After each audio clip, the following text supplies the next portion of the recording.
One of the scariest video game levels ever? Oh, that sounds awesome. I just want to let you guys know that I did see the comments. Mandalore didn't cover the latest game for very good reasons, but he does have a video covering a particular mod, which I'll definitely check out after this one. So expect that to come out next week. But for now, let's see what this Thief game has to offer. And of course, as always, the link to the OG video is at the very top of the description. Make sure to go support Mandalore before watching the reaction. Interesting music. I have seen that. The builder hath led me to thee. Builder, guide my arm! We made it to the end of the trilogy. This is Thief Deadly Shadows. This was going to be called Thief 3, but the series was now making its debut on the Xbox, so they didn't want to be scaring any new players off. My brain always wants me to call this Thief Invisible War, with good reason. It has some of the exact same problems, uses the same weird version of Unreal 2, and was made by the same developer. But that would be a little too harsh. Looking Glass may have been gone, but a lot of key figures did return. Oh yeah, it was tragic learning about what happened to Looking Glass. From what I read in the comments, it wasn't even their fault at all. It was just publishers and people not getting paid and a lot of games that had failed, unfortunately. But I suppose that's just how business works. Oh, and I think there was something about somebody being the right because they had more money. Stuff like that. The studio behind Deus Ex do it seems like the next best thing. I'm going to have to structure this video differently because like Thief 1 and 2, it has a fan patch. Deus Ex I might have to check out. I hear so many references to it, but I don't know anything about it. I'm gonna assume that Mandalore probably has a review on it, so might check that one out. I've also seen a lot of you guys recommend Civi 11's playthrough of the first Thief game. I'm not too sure if that would be worthy of a reaction, but I might check it out. If I do, and I think it's great enough for a reaction, I'll upload it to the YouTube. If not, then I'll watch it for myself. Whenever I do a reaction, I want to make sure that I'm actually adding something of value to the reaction, obviously. So I'm kind of hesitant to just do videos on gameplay and stuff like that. Unlike the others, this one is much more substantial. So right off the bat, I need to say what's terrible. And what better sign could there be than the main menu? You can see my recording icon flash up there because it's a little unstable. So how about a new game? I got a tip last night from my fence. Heartless Perry. Yeah, remember those haunting atmospheric briefing cutscenes? Those are all gone now. But things get worse. But that was so iconic for the series. I think it really added to the charm of it. That's kind of unfortunate. This is papyrus font. There are only two reasons to ever use this. One is you're a kid making a PowerPoint and you need your classmates to realize that you're in the know with ancient Egypt, or you're making a high concept album. And you look into the eyes of the wall. What the heck is that? This is neither, so it sucks. For the first mission, you're locked into normal difficulty. This might seem overbearing until you actually play it, and wow. You need to follow every move laid out for you exactly, and if you deviate from it even a little bit, then you fail. I know.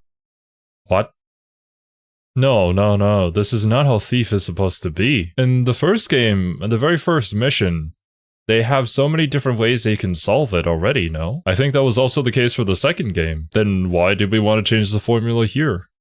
Did we suspect that people would be too stupid to figure stuff out on their own? Granted, there is something to be said about video games taking into account people who might never have played a game before, and oftentimes tutorials aren't sufficient enough to cover that, so people who are in that kind of place usually struggle and, well, not pick up gaming after that. But it's kind of hard. It's hard to say because oftentimes you can end up being too overbearing, which in this case goes against the nature of Thief as a video game. So I don't think it's a good thing. I know it's just a tutorial, but it's surprising to see this kind of mindset in a Thief game. Thief 1's training was linear, sure, but this feels like it's on rails. If you're coming into this fresh off of Thief 1 or 2, you'll notice that the movement is awful. That's because this is both a first and third person game. After some experimenting, I found out the controls are designed for neither. In Deadly Shadows, your movement is based on animation. When Garrett turns or strafes, his body has to actually move first. So that jitter you see when the animation snaps directions also carries over to first person. It adds a terrible layer of jerkiness to everything you do. It's like your legs have to approve a bill before they let you turn.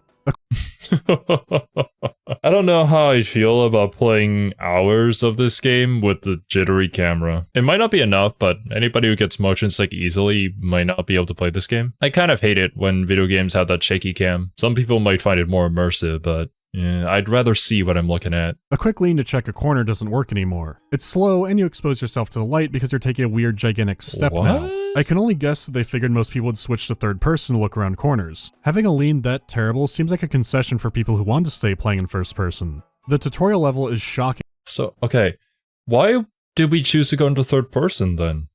Like, what was the point of this? Did we want to revolutionize the Thief genre? Or were we copying other stealth video games? But why would we copy other stealth video games if Thief has always been its own thing and has done things much better than other stealth games have? I don't know. Just weird decisions here. Shockingly tiny. And this carries over into the next mission. The rooms are cramped and narrow, but it's not over yet, because now the mission is broken up into different loading zones. So instead of having one big interconnected map, you'll have 2 or maybe 3 different levels built into one mission. This only emphasizes how crammed in things are now. It's kind of shocking how tiny these additional areas can be, but that's what you had to do to make it fit on the Xbox. This was a nice looking game for 2004, and that came at a sacrifice. It was also a PC performance hog. The engine has a lot of issues. If you run the game too well, lockpicking and ladders can break. Compatibility is bad, there's no proper widescreen, so let's try and fix things up a bit. Enter the Sneaky Upgrade mod. It fixes lots of bugs and engine issues like T-Fix 1 and 2 did, but also includes options to make it feel more like the Thief I know and love. For this, I'm installing everything except for the texture pack and the Minimalist project. The textures still have that kind of out of place issue at times, but the Minimalist project does have some cool stuff in it. It's just very customizable, and you should probably know the game before you start monkeying with it. So what did I put in? Graphically, the fonts are sharper and there's proper widescreen support now. Some of the animations have been outright replaced. It's still not as responsive as the old game, but it's a noticeable improvement. Thank goodness to modders, man. They're really the true MVPs. Whenever a game releases in an unfinished state, it's always them that come in to finish the job. There's still a jitter to the controls that will never fully go away, but I'll talk more about that in detail later.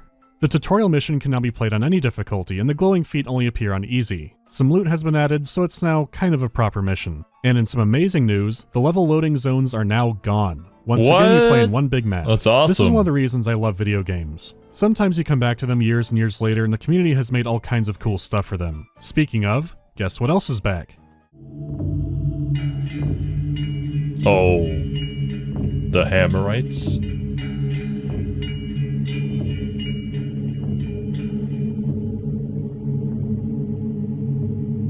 The Betrayer.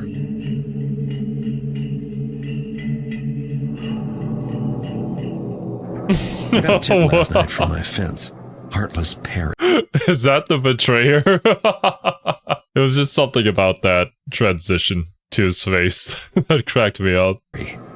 A nobleman named Lord Julian had some sort of quarrel and showed up at a local inn well after nightfall. All the mission briefings have cutscenes again. They are a bit limited since hand-drawn art takes time and money and they had to use screenshots, but the style is emulated really well. The choice of music and audio stingers is great. Once again, this is all highly tweakable, but the default install should take care of you. That's awesome, though. I really miss the animation style for the first and second Thief game, though.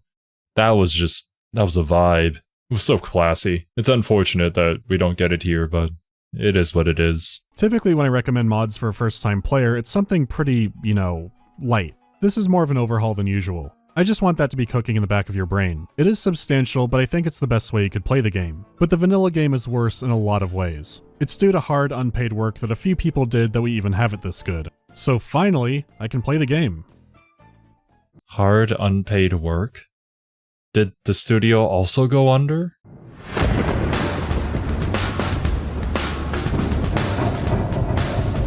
Or maybe he's referring to the modders and I misunderstood.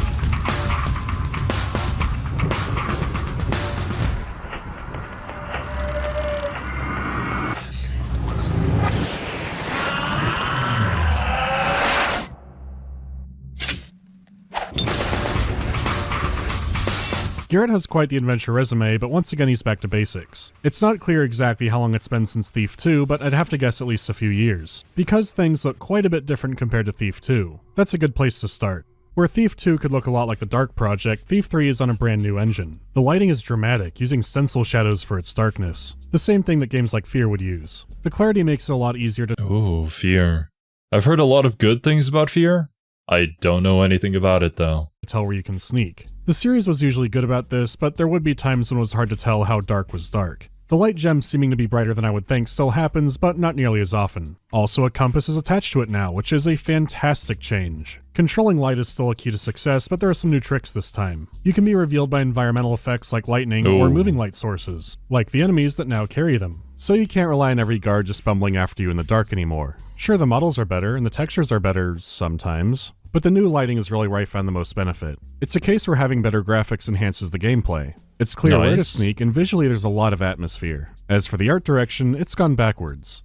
In Thief 2, the city was going through a mechanical Victorian revolution, and that's all over. The only sign of the Mechanist Revolution even happening are some journal entries and a few turntables. It is mentioned that some massive trials happened, so I guess they decided that Karis was just like the Hindenburg of people, and stopped using anything he had anything to do with.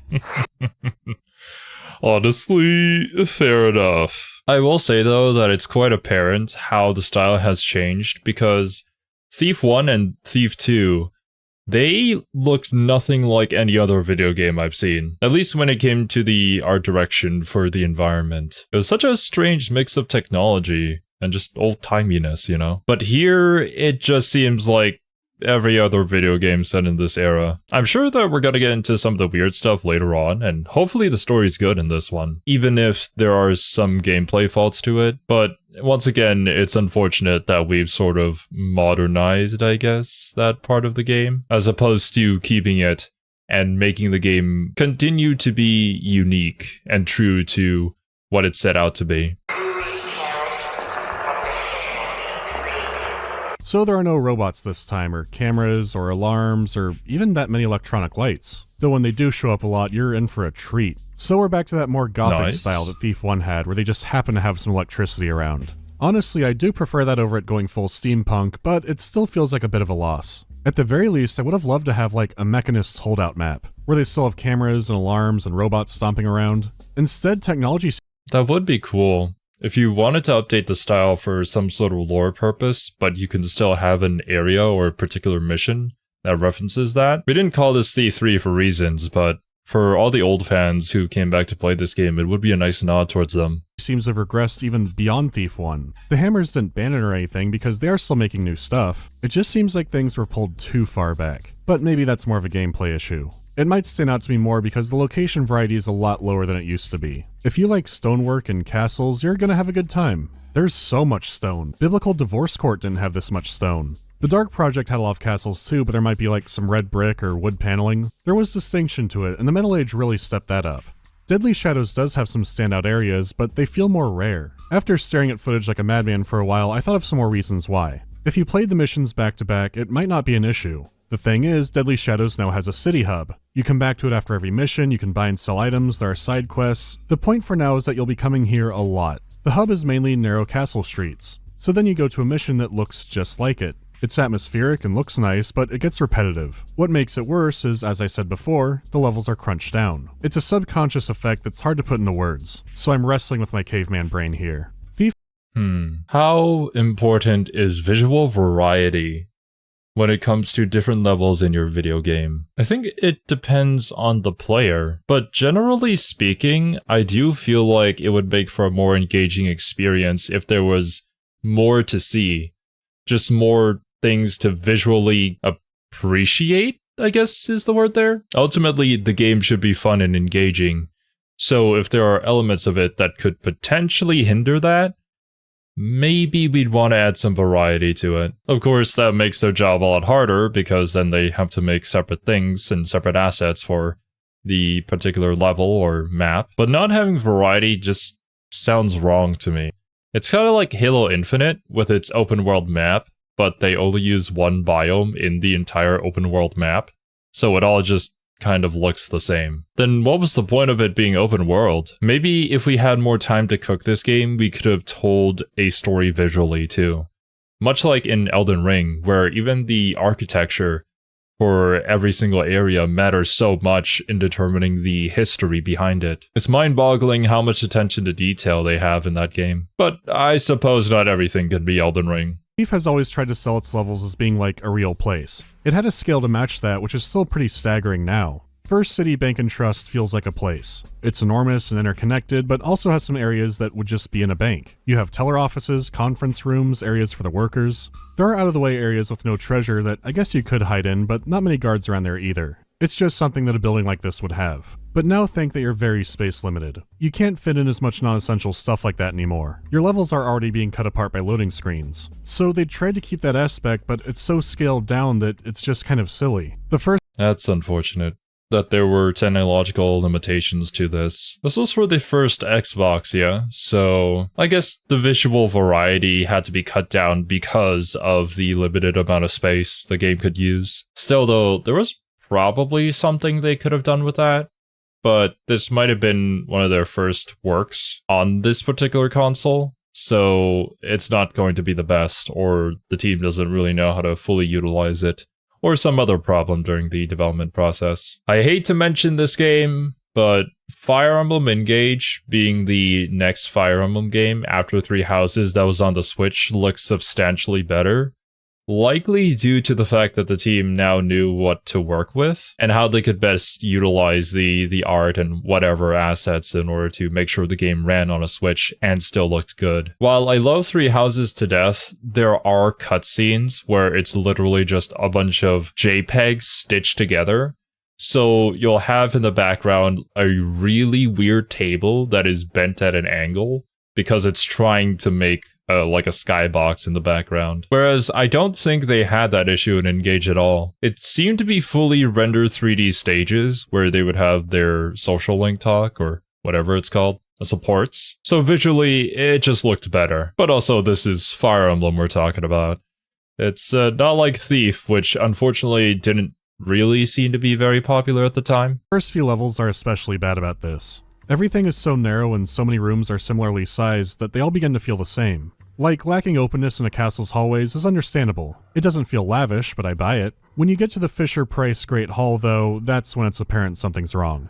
When things do open up more, it still feels sparse and empty. They probably couldn't fit anything else in. Again, I'm not saying that everything's barren. There are some great locations, and they use the most out of what they got, but what they got wasn't a whole lot. So if you're feeling boxed in over and over, it's because you are.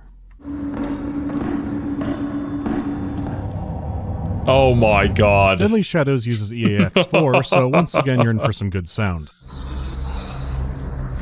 At least we still have this.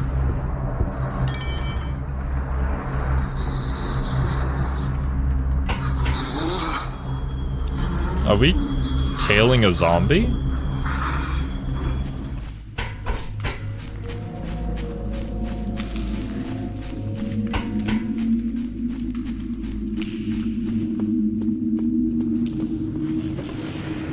What is bro doing? Anybody there? No. We're friendly and don't know how to fight. The sound effects themselves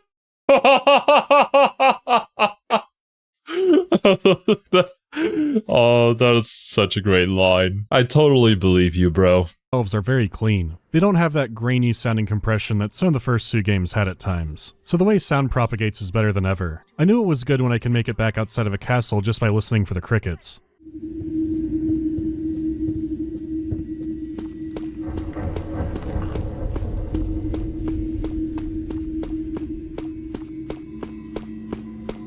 Oh, I hear it. Oh, that's awesome. That's some good sound.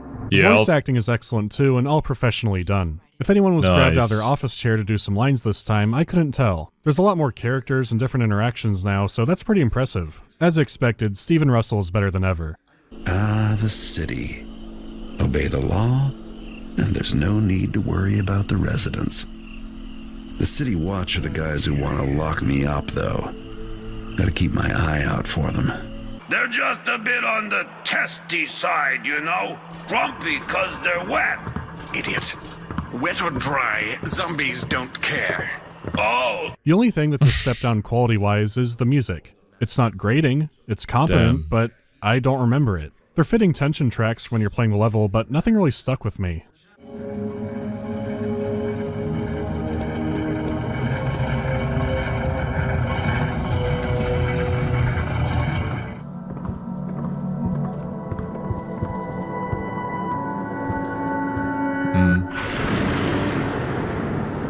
is very atmospheric though. But yeah, I can see your point. Just like with any other creative work, there's got to be hits and misses. While you're trying to design a track in order to fit a specific atmosphere or a specific level, doesn't necessarily mean that's going to be a memorable track that will skyrocket the game's album or whatever. Like, we can't all be Nier Automata, and not every single game is going to have that one track that everybody remembers. But I suppose that's what makes those tracks that really do stand out so much more special. It's hard to say what specific video game track is the most memorable in most people's minds, but I feel like most people who don't even play Final Fantasy will likely have heard at some point in their lives Sephiroth's theme. That theme goes so hard.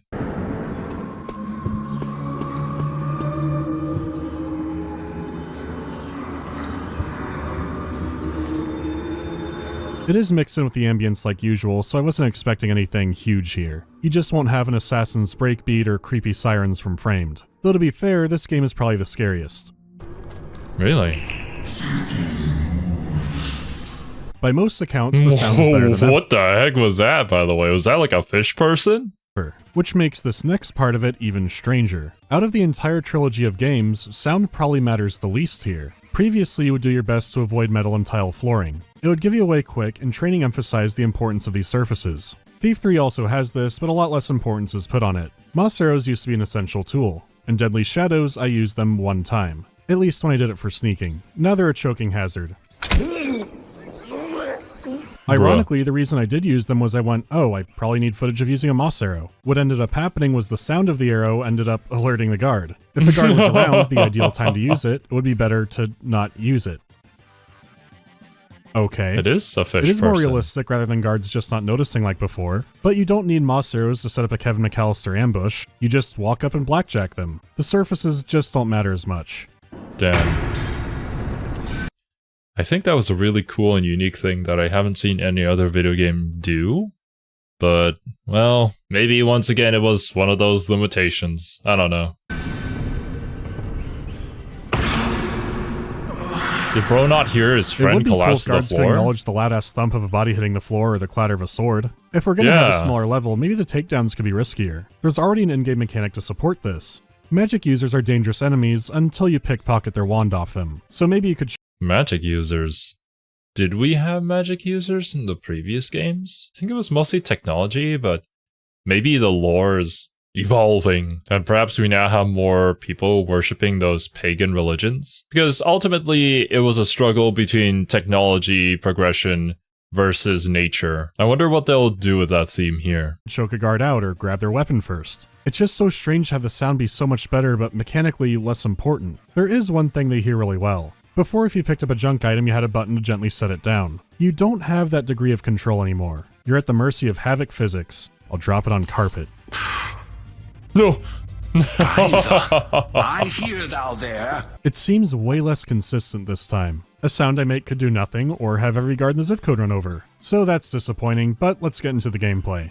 The most immediate change is how difficulty is handled. It now changes the enemy AI. For the record, everything I just talked about has been on Expert. The map won't change around and you won't get crazy new side objectives. Instead, you'll need to collect more treasure. On Expert, that's 90% of the mission's loot value and 3 special loot items. This goes for every mission. First of all, 90% is high. You typically had way more room to miss stuff before, or you just didn't have to loot anything. They realized for the sake of the narrative, it would sometimes be a bad idea to make people hunt around for treasure. Deadly Shadows absolutely has maps that get hurt by this requirement. But more than that, not everyone wanted to play these games to pick up every piece of petty cash. Now you have to, or you get dumber enemies. They had such a good difficulty system, which added some replayability. It sucks to see it thrown out. The treasure hunting itself is made a little bit less clear. Let me show you. Once again, it's just a lot of good ideas gone for some reason. As an outsider, there are so many clear and easy W's that you could do, but I don't know why we don't do them. Show you what I mean. The screenshot has loot. Can you see it? Did you guess these 2 cups specifically? I would not have known, but the game now has a glare effect to tell you what treasure is. Candle on top is loot, candle on the floor is junk. These are some subtle differences. If the loot didn't have this effect, would you know to steal it? How about this one? Something by the jars? What? Also, this map has worthless banners all over the place. Looks important, Huh? not treasure. Out of the way, that's treasure. What? Oh my god. And the difficulty options make it so you have to pick these up, but like, is there no better visual indicator of this? I don't know, you could have like in Persona 5 or I think the Witcher games with the Witcher vision, just anything in order to indicate it better than this. And definitely don't use the same assets in order to confuse the player. It really defeats the purpose of conditioning them to look for certain things and then saying, no, actually, that was a different thing. Turn the lights off when I still need them. Truly, these are dark times. What? That was great. Oh, dude. You know that he's probably sitting there thinking that just in case somebody came over and took out the lights. He had to have that on his mind and pre-planned. So loot glare helps out, but it's not always there. Special loot in particular can require some reading, so make sure you're paying attention. Because the briefing won't tell you what to look for, you'll need to find clues in-game. It's that 90% requirement that's the problem. The one time I couldn't make the loot requirements in the first 2 games was Haunted Cathedral. But it didn't take me long. To pass it, you needed about 75%. You can miss a decent amount and still be fine. With 90, you can miss a single chest in a corner and have to hunt around for it. It's weird because these are the smallest maps in the series, but I probably had to go back and hunt for loot about 2 or 3 times. It's so steep that it actually takes away a story decision. There's a level called the House of the Widow Moira. I like this one a lot. It's a seaside mansion that reminds me a bit of Dark Corners of the Earth. It's also right next to the mission with the fish people. But this is good, there are secret passages and tunnels and it feels like a thief game. The thing is, I always want to call it the Window Moira because the widow's always staring out a window. You can help her out a bit and she'll send you a nice note, but that won't happen on Expert. Because now you have to steal the inheritance that her loving husband left her. What the fuck? No! I'm not doing that! And you're required to do this if you're playing on a higher difficulty? Bro, that sucks. She's like, not well. The sneaky upgrade actually has an option to change this because it's so weird. The thing is, none of this would matter and I would just say play on hard, but then you get the dumber AI. In conclusion, the difficulties are weird. As for the mission-to-mission gameplay, it's still really good. The same core gameplay loop is here with some enhancements and some changes. I'll start with some positives. Even with the sound inconsistency, the guards act smarter than before. They search more methodically and they're prone to noticing missing objects. They're better at running off for help and just working together. I believe I saw something. It's very strange. I'm with you. Suspicious guards are now more of a challenge. There was a change to blackjacking that I didn't like at first, but I did grow to appreciate it.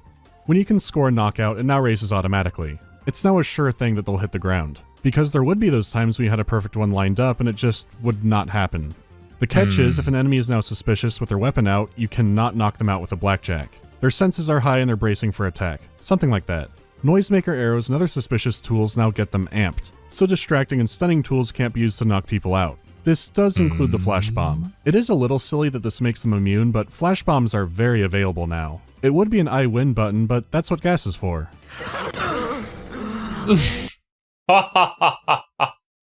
Oh man, you gotta love the physics. On the surface, it seems like a negative change, but when you really think about it, it does emphasize that don't get caught in the first place sort of style, which is what the Thief games are all about, so I can see where this is going. But that's more pricey. Also, you have to worry about the demonic chairs. They will try to kill you, and they give their users terrible power. I don't know why. Oh! Their power is that you can't blackjack anybody sitting down. That's weird. Everyone knows sitting is when you're most vulnerable to a blackjack. You're kidding with What the that, hell right? is that? Don't try it. As for your robbery Bruh. loadout, some items have been cut, but it's a good arsenal. How you use some items like holy water was changed around, and the only brand new item is an oil flask. You can set people on fire or just do Home Alone shenanigans. Out of everything, the bow and its many arrows have remained largely intact. Broadheads, water arrows, they're almost all here. Unfortunately, the one that was cut was pretty significant as you no longer have rope arrows. I guess vine arrows too if you want to stretch. I'm not entirely sure why this happened. It can't be the levels being too small since some do have some verticality to them. If I had to guess, it would probably be that it didn't work or it looked really stupid in third person. Whatever the reason, it is replaced with a new ability you get later. I would assume it would have to be like a third person thing where they might have had to do another animation for it, which yeah. I can see that being an issue considering how even modern games have this really funky rope climbing animation. It is sad though that we are removing yet another expression of player freedom. Another tool that we could have used to solve the problem. You're on. Handy wall climbing gloves. They only work on certain Oh. surfaces, and there is some technique to them. Remember the whole animation-based movement system? Well, that's still happening. See, here I can easily climb up because there's room for it, unlike here where there is no room. The ledge is too tiny and I'd fall, but this one is okay because there's a little more room, and this one, they expected me to climb through the banister? It's walled off. This is the only That's way to get up expected. there. Yeah. It's time to talk about the movement. The wall climbing is awkward and incredibly shitty lined up next to the rope arrow. You don't need to do it too often, so fine. But when I'm just walking and get stuck on the staircase, oh, it's bad. The third-person view does let me see what I'm getting stuck on, so I feel less crazy because sometimes I'm stuck on nothing. Is it the pipe? Are the floor tiles too high? I don't know.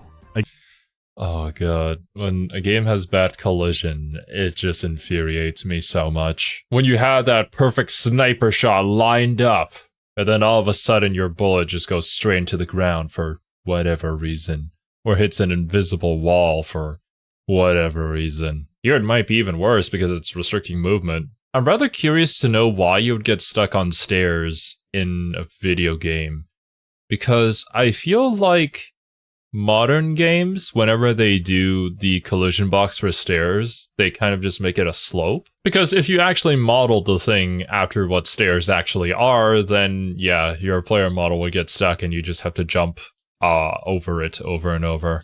Which is not ideal and not how anybody walks upstairs. So maybe there's some sort of issue where the slope is too steep and it's conflicting with the climbing mechanic, where the game thinks that you're trying to climb something, but you're not actually. Or maybe they did literally model it like how stairs actually are, in which case, but yeah, I don't think that would be the case. It's probably just the climbing mechanic thing. I get through. From time to time you get stuck and it breaks down completely. If your movement suddenly becomes smooth and really good and responsive, it's actually because the game's breaking and your legs aren't moving. You can't do anything though, so you do have to reload a save. Let me show you the pain of it working. No. That jump seems pretty low, but is it too high for legs and too short for arms?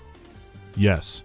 In the previous games this would be a brainless jump, but now it's pretty tricky. What really gets me is I fell again and dropped on the platform below and saw this really high jump and then no problem. What? The things that can happen are beyond my understanding.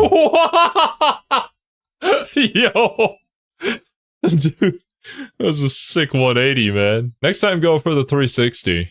And no, it's not the sneaky upgrade doing something because this has way less problems. Now imagine doing precise movement. I could do a tightrope before, but now look at this board. I lurch forward, the screen freaks out, and I fall, because each leg isn't really making contact. When I say the controls feel like they were designed for neither view, this is what I mean. In first person, I could climb it, I'm just being careful not to let a leg go over. But I'm fine after. In third person, it looks weird, but I can do it just fine. At least until I get to the pipe on the end, which I'm too high to jump on. I look down and try to climb, nothing. I go to first person, look down, then it works. What? I don't know what you want from me. Third person was a mistake. It didn't have to be like contemporary stealth games. I wouldn't mind it if the controls weren't compromised. To no big shock, swimming is also gone. Which, again, is understandable. But then, why have the Sunken Citadel? A level about a sunken ruin filled with fish people. About the fish like, people! It's a fine level on its own. Though it might be the most appropriate in the series to have some underwater sections, and this doesn't have that. It's the slightly damp Citadel. We stuck on the stairs again, no. Every single game has to have its water temple. We have to have it, and people need to hate it. That's kind of a mandatory thing in all of gaming. I know Thief 2 designed levels before making the story, but this seems like that, but even farther back. Like assets were being made before they were sure what the mechanics would be. Most of the time, playing on Expert meant you couldn't kill anybody. But now you have free reign to kill combatants because it has to be more free form. At one point in the story, Garrett is framed for killing a keeper, so he needs to infiltrate their compound to find evidence that proves he's innocent. And during this mission, you can kill keepers. The story and gameplay were incredibly intertwined, but that doesn't seem to be the case here. Whether it's story or just moving, there's a disconnect there. It feels like playing a different immersive sim. The starting philosophy was murder is the mark of an amateur. You could block with your sword and kill creatures, but you didn't want to kill people. What can I do? The cold feels nothing now. Garrett, I begs, return me to the green. Kill me. This is a pretty big moment in Thief 2. Garrett's always been adamant that he's a thief, but he's not a murderer. Gameplay-wise, it's simple, but as a character, it feels like a big choice for Garrett. You don't have to do this. Now you have a cool dagger to do backstabs with. So Garrett just gave up on all of his morals? It doesn't even necessarily have to be that. Just as a thief, it's better to not be seen by anyone or anything, and to not have caused too much trouble to the point where they would hunt you down. So yes, I understand it. As a professional thief, you wouldn't want blood on your hands. So why are we doing this? Maybe they were trying to give more mechanical freedom to compensate for smaller spaces. I don't know what the reasons were, but it feels less focused overall. So now's a good time to bring up the city hub. After a mission, you come back to town, usually to Garrett's apartment. It's not much, but it's home. It's not a big equipment stash or anything, so you won't spend much time here besides robbing your neighbors and your landlord. There's now a town to explore and random pedestrians to mug. The area is as confined as you'd expect, but there are fun things to do. Besides random breaking and entering, there are many side quests to pick up. My favorite being sleazy fake Garrett. All right, Mr. Brent.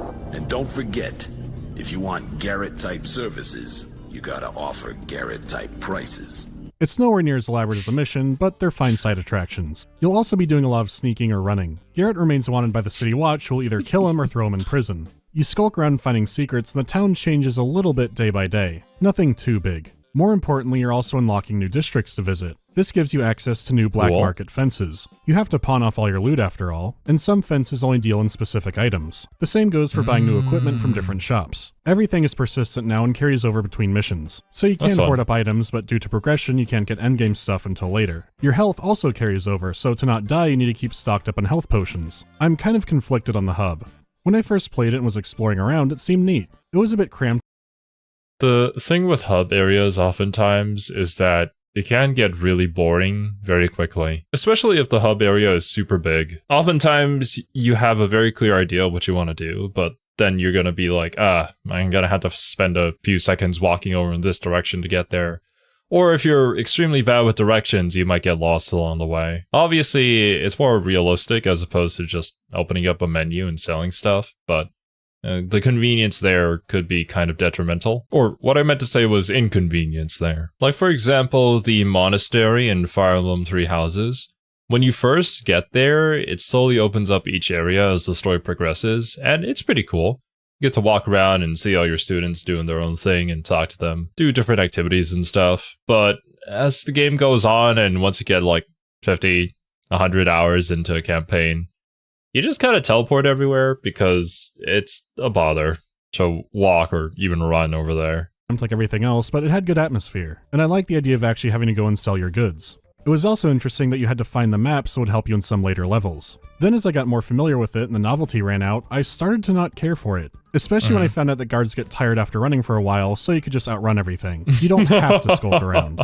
Then as more districts unlocked, I switched around and started appreciating it again. I do like it as a grounding point, and without it, the game would be very short. The only thing I hate is how big of an area it claims to be. The city always seemed monolithic and ancient. Ironically, by actually showing it in a limited way like this, it ruins that effect. This brings me to the faction system. The Hammers and Pagans are mad at me because of jobs I did for the Keepers.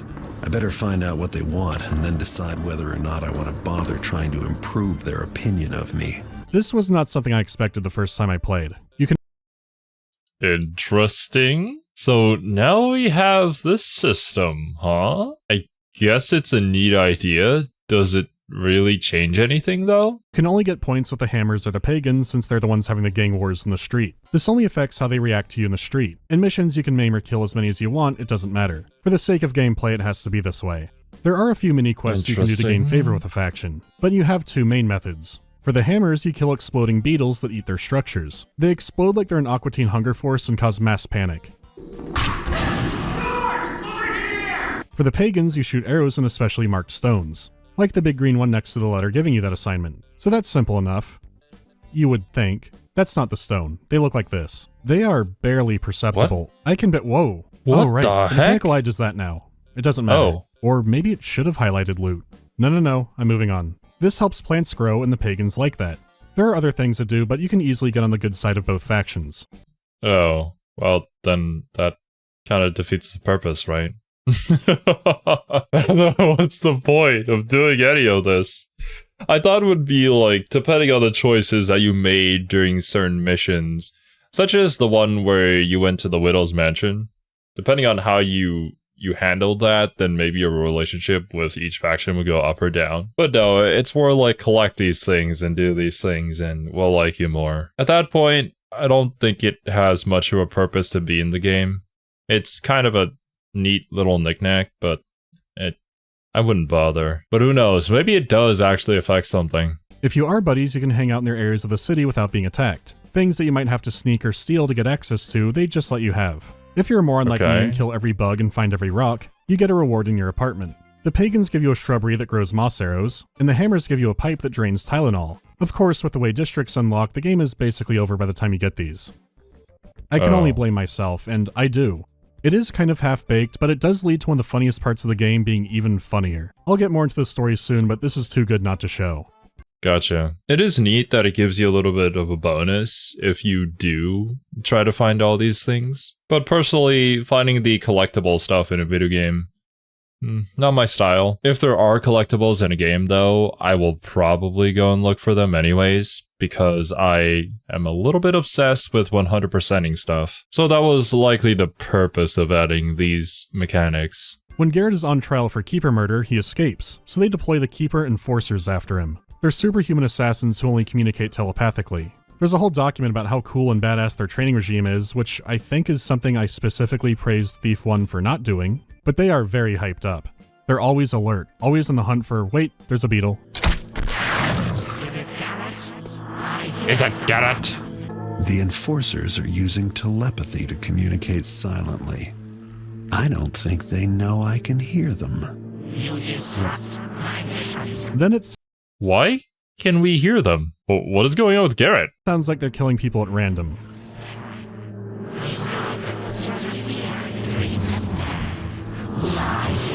Oh, Jesus Christ, what? They look scary, but I killed beetles. I shall fell the beast! Having smite the builder's enemy. This is chaos. Master Payne, it is a great honor having you beating random people in our town. Where's the damn watchman?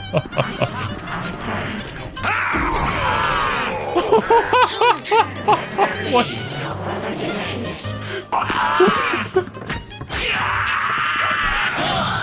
Hey.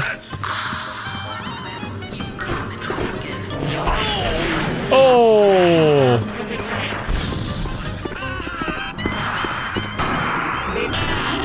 This is the perfect music to put over all this chaos. What is going on? This is a little bit silly. I get the cool idea, but I don't think it's really meant to be in a Thief game. Or maybe it just requires a different sort of execution. Yeah. Stop walking on the fire. Oh no. Priorities I want to criticize just fly away. Why would secret assassins go on a murder spree? Could telepathic communication use like ethereal humming or something more creative? All of that pales to how stupid the chaos is. They'll get a few townspeople, but in the end they get demolished every single time. You don't need to be an ally to witness this, it just makes watching it all unfold even easier. Like Thief 2, this game was also rushed. And I think the circus this part is one of those parts that they didn't have time to refine. This isn't a silly one-off thing either. The final boss mission also happens in the city. The enemies don't die this time, but it looks just as silly. To make it worse, the enforcers are automatically buffed a little by the sneaky upgrade. When I first played the game, this was even more one-sided. There's an option to make them cloaky and only hunt you, but I didn't want to ruin the vanilla experience. This is what came out, and I doubt it's what they intended. Getting into the story, I'm mixed on things, but overall kind of positive. On one hand, it is much more tell don't show. The game relies more on notes and journals than environmental storytelling. Except for one level especially, which I'll get to. I remember it remembers me. Anyway, It remembers you. Why does that sound so ominous? I will say though that not all exposition is bad. It's more about the execution of it. However, generally speaking, I do prefer stories that don't just tell you, or have all the lore hidden behind all the books and stuff. Of course, all these takes have to be a little more nuanced, because there are certainly some video games where it's preferred, because the main appeal of those games is the gameplay. And having something interrupt the gameplay loop would just be more detrimental. One of my criticisms of the first Space Marine game was the fact that in order to get any sort of lore, you'd have to find the servo skulls and you would just sort of sit there listening to it. When the game itself was extremely high octane and action focused, those moments kind of were a road bump between those other really cool and epic moments. I didn't feel like I earned any value from listening to those. Rather, I just felt like I wasn't doing the thing that I came here to do. I do think they handled it much better in Space Marine 2, however. Having a dictionary of what, like, all the insults mean is stupid. However, all the catching up new players stuff mainly happens in these notes. So the main story doesn't have Garrett retreading things that longtime players already know. It's to the point where first-time Xbox players were probably confused on what was happening. As a longtime player, I was happy with it. That said, some of these notes desperately needed a different way to convey the information. Ha ha ha, Garrett would never find my weakness, so would let him do this with his blackjack. Alright. As established previously, the Keepers have written everything that will happen. The Dark Project and Metal Age were both prophesized. They used their sneaky means to change destiny. Except now the writings appear to be changing on their own, so something's happening. Garrett, who keeps stumbling into this cryptic bullshit, is involved again. If he steals 2 items for the Keepers, they'll give him access to the prophecies. Most of the missions have nothing to directly do with this narrative. It's a similar layout to the Dark Project, but much more compressed. So here's what I think without spoilers. The prophecies are clear. There is much ahead to be wary of. Initially, my thought was shining a light onto the Keepers like this was a huge mistake. The more you reveal about a secret, mysterious organization, the higher chances are that you accidentally reveal something stupid. It's them and precursor aliens. If you have precursor aliens in a series, the longer it goes on, the higher the chances are that some writer will say they created humans or were humans. It doesn't always happen, but it happens enough where I get nervous. Deadly. Oh god. What were they called again? The engineers in the Alien franchise? It's such a staple sci-fi trope now that you can name pretty much any series, and at some point in that series, they would likely have had some precursor aliens that made mankind. Why does it always end up like that? I guess we just ran out of ideas. Deadly Shadows was getting me nervous. Ah, I see your point. And the error in your thinking. The compendium was lost ages ago. How could it possibly be on a ship that has just come into port? What? What does that mean? But enough, scribe. I have important business to attend to, in case you haven't heard. Oh no, they're getting dumb. You've moved up in the world, Orland. Nice view. Yes, I have. Character I've never seen or heard of before, but Garrett doesn't like him. I hope he's not trouble. This will admit you to certain areas of the library. Do not venture further. You will not ply your trade here, thief. If anything happens, you will be held accountable. Is this clear? Perfectly. The Keepers being revealed as squabbling bureaucrats seemed awful. I guess their previous mystique made me think that they were above all that, though at the same time it does explain more why Garrett left. I always accepted that, it wasn't a burning question or anything, but sure, the Keepers are flawed like anyone else and they squabble a lot. I thought the Keeper internal power struggle was going to be the focus, which it is, but some elements get twisted around. Interesting elements do come out of that, but unfortunately, some of it does feel like a retread of the Dark Project. If you don't want spoilers, go to here. We're here for all the spoilers. Alright, forget the Keeper garbage for now, it's time for Shalebridge Cradle. This place hath nothing of value for thee to steal. I'm more interested in those papers of yours. If they can tell me anything about a crone that talks to statues. Thou hast seen the hag? Not just seen. She tried to kill me, but I The hag. been trailing her for years. Yea, I hath followed her trail, but it hath not been clear. I hath even doubted anon that her crimes weren't more than my own imaginings. But that thou hadst seen her as well. 'Twas in my boyhood, in the orphanage known as the Shalebridge Cradle, that I spied her. I didst play at a game with mine friend, and I was hidden, and my friend sought me. Then a hag, a bent and evil apparition, came from the darkness, near enough to touch, and my friend did scream. But I was a child, and afraid, and then 'twas over. The orphanage grew a dark and haunted place, and now none dare enter. Ooh. Do we maybe go to that orphanage in one of the maps? Also, I'm kind of digging the storytelling here. I do see, though, that it's very much exposition dump. It's just the style of it that it's quite appealing to me. I to mine manhood, and was saved by the order of the hammer. I sought the hag again. The Hag is our real villain. She's being revealed very late into the game. These are the final 2 missions. The setup is creepy, and the art reminds me of the old Thief cutscenes. It is a hard turn at this point, but it's a welcome one. I'm used to the dark, but this feels like a house with bad dreams. Yeah, let's go in. Shalebridge Cradle is like a combination Pizza Hut and Taco Bell, but more pleasant, being a combo asylum and orphanage. Walking in, there are no guards, no signs of anybody. This will already be throwing people off. And then the noises start.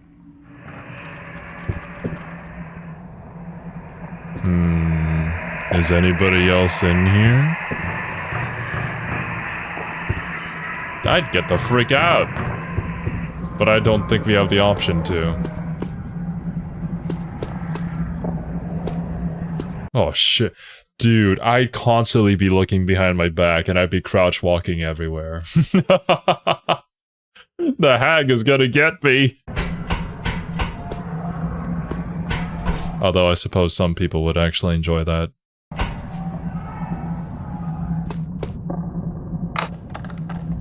There's so much tension. You have no clue what to expect. You've encountered the supernatural before at this point of the game, so now anything goes. Yeah. There's so much restraint shown. You're allowed to explore and absorb the creepy scenery. You know it's effective when the lights come on and you feel less safe. Oh my god. Dude, this is what good sound design does for a game, man. It's so underappreciated. Of course, having the visual style to back it up really adds to it, but it's just all these aspects that need to come together and bounce off of each other in order to create that full and fulfilling experience. Right when you're sort of getting used to the outer cradle, you need to go deeper. There was a loading screen here. It's gone now. I remember it making me feel even more trapped.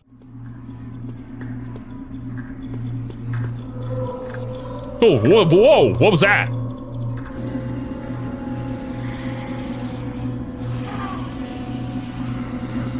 Holy shit, I am invested. When people make lists for the scariest video game levels, the Asylum appears frequently. A lot of the horror does come— Really? One of the scariest video game levels ever? Oh, that sounds awesome. Okay, like, forget about the rest of the game. This is where it's at. This is what you play the game for. Oh, it's so cool. Come from not expecting it. You have encountered the undead at this point. They run now, but that still has nothing on the cradle. The residents are some kind of undead, so many of your usual tricks won't work on them. But these aren't your average undead. These are the puppeted corpses of the Asylum's prisoners. They never refer to this all being hag magic or something like that. At least I hope so. If it's written down somewhere, I didn't read it. It's all caused by the pure evil of this location. It's a traditional haunting. Besides the ghouls moving like Jacob's Ladder characters, the horror also comes from seeing they have some kind of intelligence to them. They're trapped in the past in quite a few ways. Each of the cells gives a little glimpse at the life of the patient who lived there. It is explained more in a note, but it is for the sake of gameplay. Unlike most other missions, there's a narrative here beyond just go steal the thing. It's a ghost story, so once again, you work with a ghost. She looks familiar. Oh, this girl. We saw her earlier. Translator girl. But that can't be. This portrait must be as old as the building. Huh. I can hear you breathing. Nobody here in the cradle does that anymore.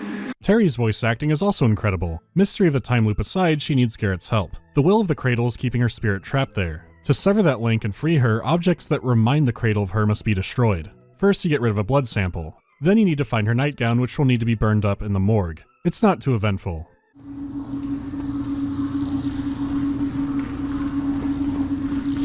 Oh shit! When that's done, the patient's—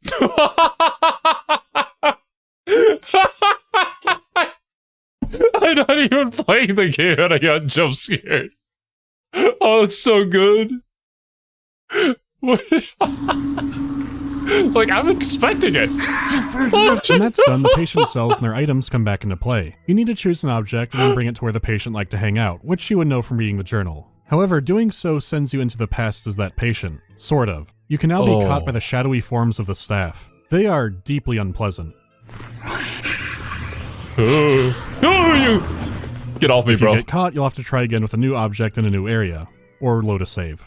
Even now, this is still a scary level. I'm sure some horror game fans might not find it as scary as some modern ones, but at bare minimum, it should be pretty interesting. You can see— Really? I think it's awesome. I don't know. Maybe I just haven't played enough horror games, but like, this is kind of peak. See the DNA that formed some later horror games. The series has always had some influential levels, and this time around, it's the Cradle. That said, if you are stocked up, you can obliterate all these haunts like crazy. Deadly Shadows has been very do-what-you-want so far, but if you want the best time, try and be sneaky. I mean, it's a video game. Don't you play those to have fun? Yeah. Oh. Fine, fun's... No, never mind. There is one video game where we don't necessarily want to have fun, or is meant for us to have fun with. Over. The Cradle is fantastic. For a while. As much as I enjoy it, I do think it overstays its welcome. Because after the Toy in the Past trip, you're still not done. You get my diet. Oh, damn, dude. It sucks when something really cool overstays its welcome. Because you want to keep that emotion that you had when you initially discovered it and had so much fun with it. But then when it becomes tedious, it ends up tainting that memory. In the real world, it's all torn apart, and we never find all the pages. But in the past, it's just the way I left it. Okay, all the way back to the outer cradle, back to the attic. Depending on the object you picked, you might be closer. I now have the diary, back to the inner cradle to burn it. My diary is gone. Good. The cradle can barely remember me anymore. There's still more? Still see the bloodstain in the attic. Oh, come on. Alright, got the cleaner. Back to the inner cradle again. This stain is gone. You did it! The cradle can't remember me anymore. Is that it? Leave now. Meet me in the lobby. I'll show you the way out. With all that done, you can finally leave the cradle and... Oh no, you can't leave, can you? I know why. This place remembers you now. You've been here too long. There's only one way to leave the cradle. You have to trick it. I'll help you. First you have to enter the past as your real self. Are we going to make a 3-year plan for this? Does the cradle remember my tax returns? Do I need to... Oh, dang it, dude. Yeah, we had such a good, awesome idea with such great atmosphere. And now we're doing this. Go back, go forth, go back, go forth. Uh-oh, you can't go leave anymore, so go back. I kind of wish I stopped the video at discovering the cradle and like what the atmosphere was and how cool all the designs were. But it is what it is. Still a really cool place though. To throw them in the furnace? The tension gets pushed into tedium. The final sequence is great, but it feels like there was some padding to get there. It's likely another consequence of the levels being constrained. They can't have a massive asylum, so they have to run you through this a few times. It seems you could cut a task out and not miss a whole lot. Now you finally escape. Assuming you got all the loot you needed. You did that, right? So how is this ghost child alive? Let the book of names record that... Interpreter, come on! What's wrong?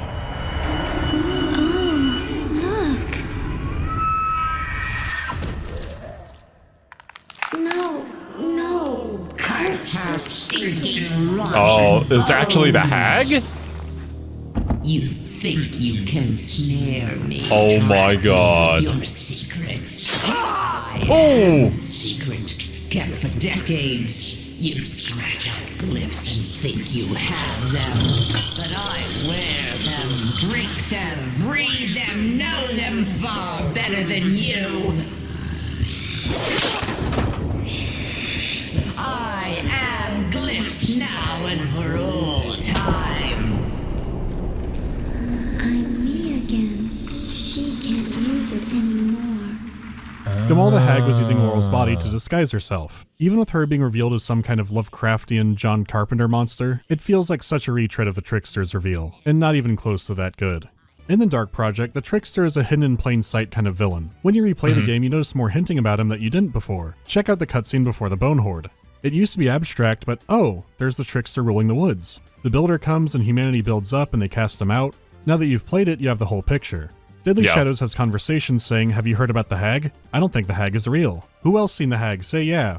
What I find more intriguing about her was what she was actually up to. She's an ancient, centuries-old magic user who infiltrated the Keepers. It is easy to do that when you help found the organization. The Keepers always thought they were safeguarding the city and changing fate. It turns out that with this kind of magic, destiny is set in stone. The Keepers had no real influence at all. She was manipulating them to think they were by removing key prophecies that would mention her, change notes here and there, and get rid of anyone who got too close to the truth. Then frame Garrett, because Garrett can turn people to stone.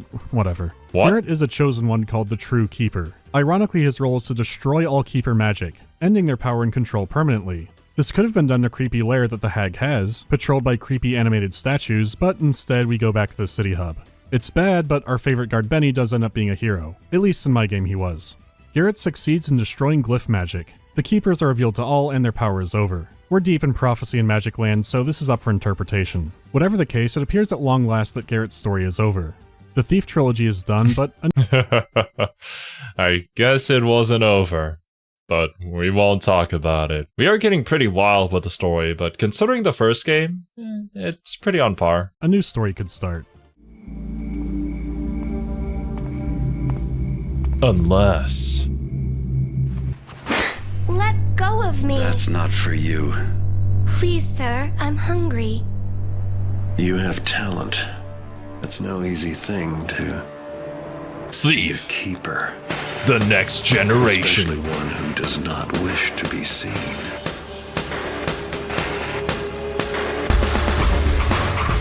Yeah, it's kind of cheesy, but I love that ending. It's a solid bookend, and even if you don't continue the series, it's satisfying. It could have been a better game, but it also could have been a hell of a lot worse. There are still special moments to be had. I know I spent a lot of this video talking about things that I hated or were a step down, but the bar was set so high by the previous entries that even this not being up to that is still a pretty okay game. That's a fair assessment, actually. Thief 1 and 2 were just too good. They were genre-defining, and not every entry in the series is going to live up to that, especially if you got different people working on it who might not have the same ideas. And obviously you want to innovate on stuff, and as technology improves, you test out new ideas, and sometimes it falls flat on its face. And not every level is going to be cool, but sometimes you get something really awesome. So it's a bit of a mixed bag, but overall, yeah, I would agree. It is positive. And not something that I'd play personally because of all the other issues, but I'm glad that I got to experience it through this video. If a wizard said I'm taking away your Thief 3 memories, I'd be sad. This game feels like listening to a song I love through an apartment wall. I can make out the beats and I'm not trying to sleep, so I'm having a good time, but I can't deny that all the fine details are being filtered out. Sometimes... That's a really good analogy, actually. I gotta save that and use that at some point later on in the future. It's so muffled that I wonder, is that actually the song I like? They might be playing something else. Anyways, the trilogy sale is back on. A steal at 90 cents while I steal affiliation pennies. So ends the Thief trilogy, and who knows if it'll come back. There are still plenty of fan missions, and the Dark Mod is great, but I can't see an official new game happening. Unless they pull a Deus Ex. That's a prequel that went over pretty well. Take him to Detroit. No! No, not Detroit! No! No, please! Anything but that!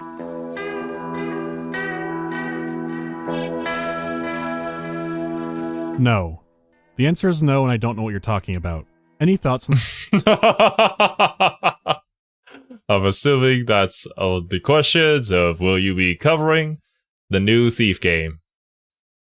Yeah, fair enough. The Diablo 2 remaster. Have they even fixed the Warcraft 3 one yet? I don't think they have. Pre-ordering modern Blizzard, especially a Blizzard remake, you are gambling. What's a game Yeah. Blizzard is a shadow of its past self. Maybe someday, but doubtful. The only reason they're actually doing anything with Overwatch 2 now is because Marvel Rivals released. I think it's just because they didn't have enough competition. Their games were too far ahead of its time. I delete from my brain to play for the first time again. Oh man, that's a hard one. My instincts say Stalker Shadow of Chernobyl or Metal Gear Solid 3. That'd be enjoyable. Maybe Mystery of the Druids? Oh look, Druid with an attitude right in the credits. I'll put those answers in for now. Have I heard? That is a very tough choice. The games I would throw out there, though, are probably Persona 4 Golden, as well as Nier Replicant and Nier Automata. I'd be happy to forget about one of those choices and just replay the game. Heard of the new Warhammer Dakka Squadron game, and am I going to cover it? I have heard of it, but I'm leaning towards no. This is the second or third Warhammer Flight game I've heard coming out recently. I would much rather do some Ace Combat videos, but those are still a ways off. I'm still in the opinion that there are far too many Warhammer games, and for better or worse, a lot just aren't notable. I still have some I want to... I have never heard of DACA Squadron. Not gonna lie. I do, but most are just kind of mediocre. Alright, stay safe.